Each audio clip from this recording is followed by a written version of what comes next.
County in north central Texas, northwestern Collin County in north central Texas, until 3:45 p.m.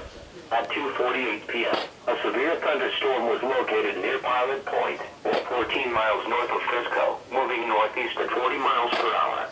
Hazard, 60 miles per hour with gusts and half-hour south hail. Source, radar indicated. Hail damage to vehicles is expected. Expect wind damage to roofs, siding and trees. Locations impacted include Sherman, Whitesboro, Prosper, Anna, Silverton, Van Alstyne, Collinsville,